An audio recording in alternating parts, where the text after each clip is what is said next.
जय महामाया एस्ट्रो यांत्रिक चैनल में आपका स्वागत है।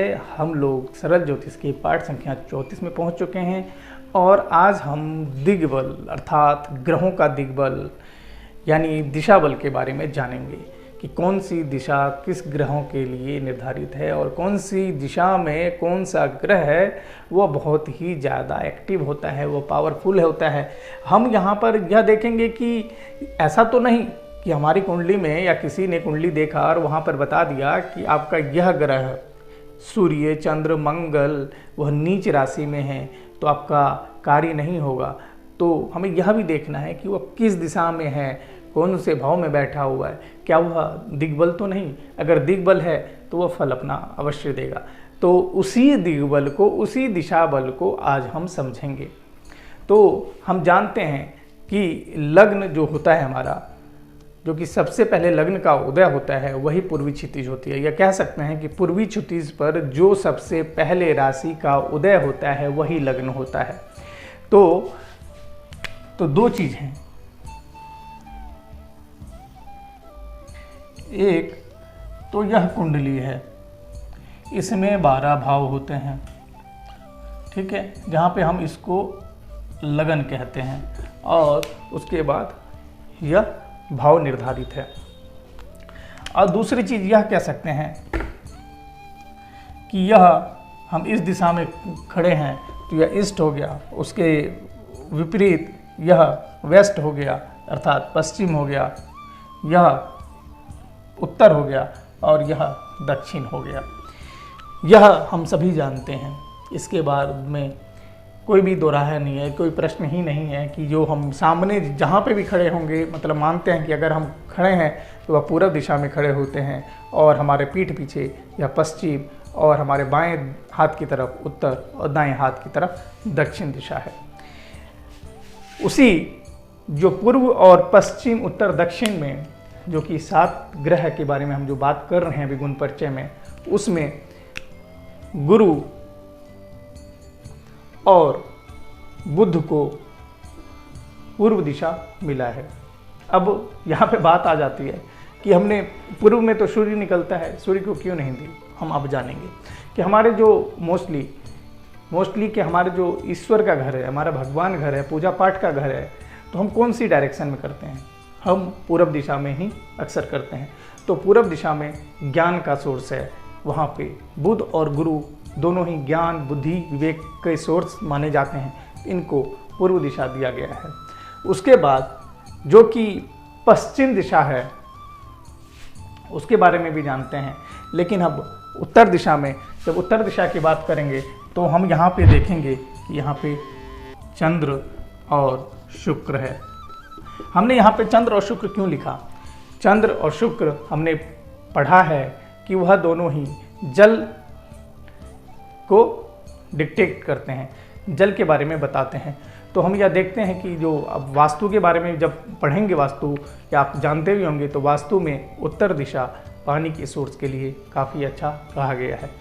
तो यह शुक्र और चंद्र आपके उत्तर दिशा में है और दक्षिण दिशा में यह आपके आ जाते हैं सूर्य और मंगल।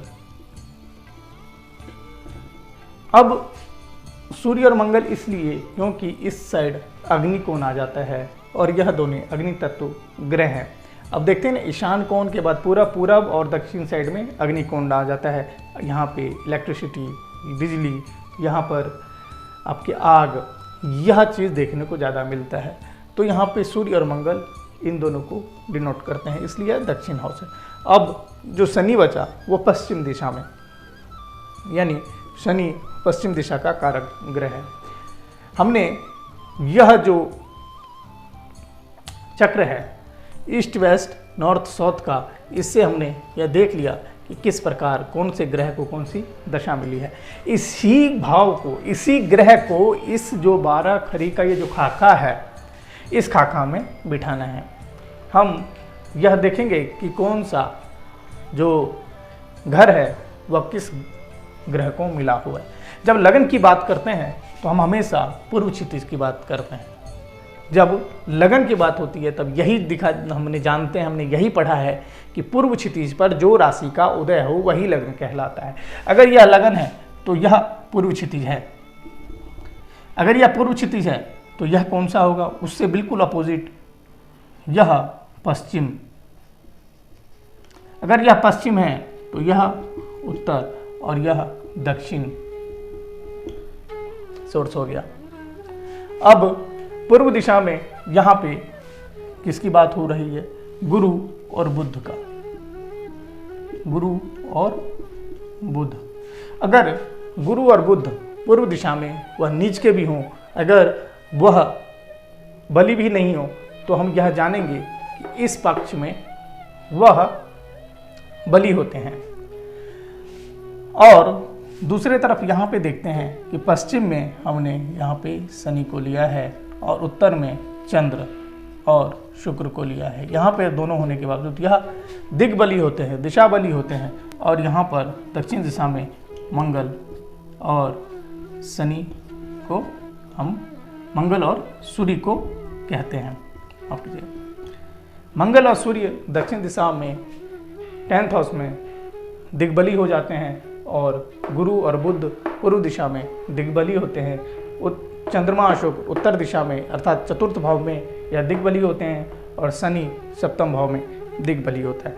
यहाँ पर कोई भी अपने अपने घर में अगर वह नीच का भी हो तो वह फल देने में समर्थ होता है। उसका नीच का तो फल लगेगा, नीच का तो जो पापत्व है वह लगेगा, लेकिन इनको दिशा बल मिल जाता है, दिग्बल मिल जाता है, तो यह उतने ज़्यादा यह बैड इफेक्ट नहीं देते हैं जितना कि वह दिग्बली ना हो। तो अब तो यह जो खाका था, यह जो ग्रहों के दिशाबल था, दिशाबल हमने जान चुके हैं कि किस लिए प्रयोग किया जाता है। दिशाबल के बारे में हमने दोनों तरीके से समझा। इसको रटना चाहे तो रटने की आवश्यकता नहीं है, क्योंकि हम आपको बार बार बता रहे हैं कि हमारे हम जो सिखा रहे हैं उसमें रटने की कोई भी आवश्यकता नहीं है। हम भले ही धीरे चल रहे हों, थोड़े से एक पार्ट में एक ही चीज़ के बारे में बता रहे हो, लेकिन हम उसको रटने के अलावा उसको याद करवाने पे जोर दे रहे हैं कि 3-4 बार बोल रहे हैं जिससे कि आपको याद हो जाए। इसलिए हम 3-4 बार बोलते हैं कि दिशा बल में पूर्व में बुध और गुरु को दिया गया है, पश्चिम शनि को दिया गया है, और दक्षिण में मंगल और सूर्य,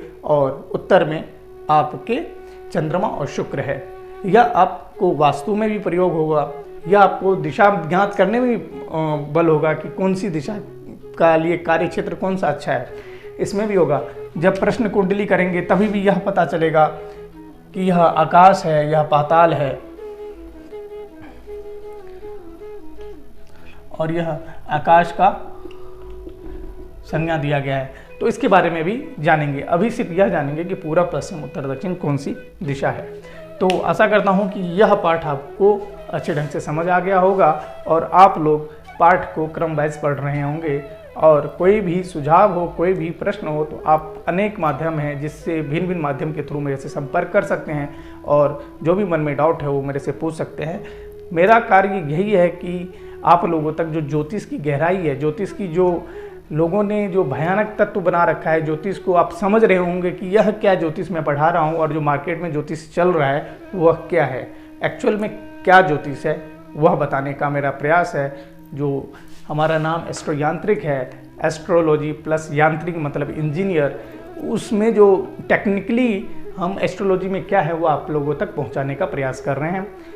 आशा करता हूं कि आपको समझ भी आ रहा होगा। तो तब तक के लिए धन्यवाद।